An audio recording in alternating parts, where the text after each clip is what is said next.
When I first found out that I had breast cancer, I had a 3-month-old baby. I thought the whole world was perfect and had gotten to just the place I wanted to be in life.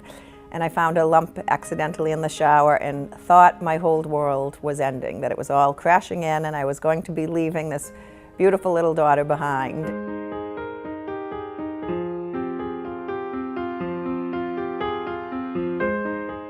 As soon as I came to Emerson and met with Dr. Dubois, kind of left with a real feeling of hope and that I was in very good hands. I came in and met with Dr. Dubois.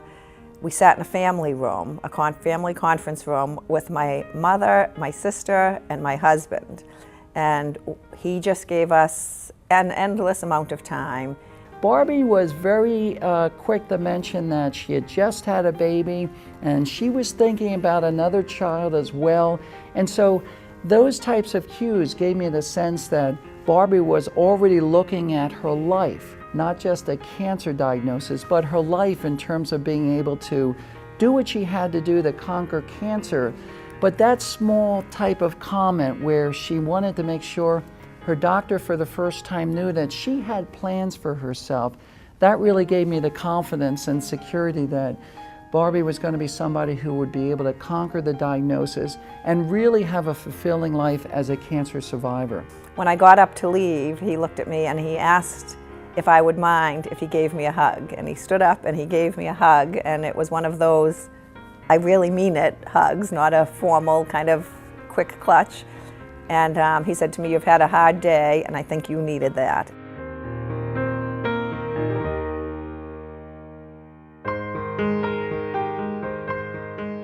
I talked to my staff about this, and we all remember the first time that we met Barbie.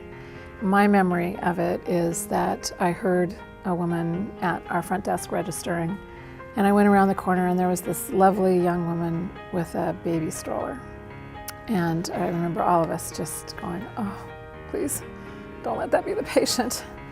But it was. Dr. Schoenthaler, the thing that I can never repay her for, and that means the most to me, is one day after my treatments, probably a year after I was out of treatments, she had checked me out. We had talked about my cancer, we had talked about the radiation, and she said to me, "How do you feel about having another baby?" And I was kind of stunned because that really wasn't her job. That wasn't anything she had to worry about. She had kept me alive, she had done what she needed to do. I had gone to a conference on breast cancer and went to a lecture on fertility. And doctors had always recommended that women not get pregnant after breast cancer, especially not quickly, based on very sound theoretical reasons. And his point was that the theory was reasonable, the theory was plausible, but there wasn't really that many statistics to back it up.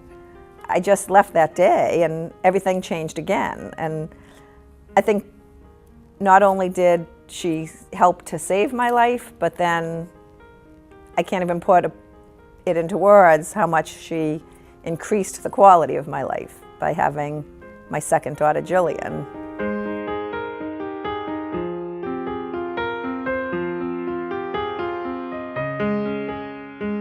I think that as a caregiver and definitely as an oncologist, we're all prone to think we have to keep our game face on and be very professional.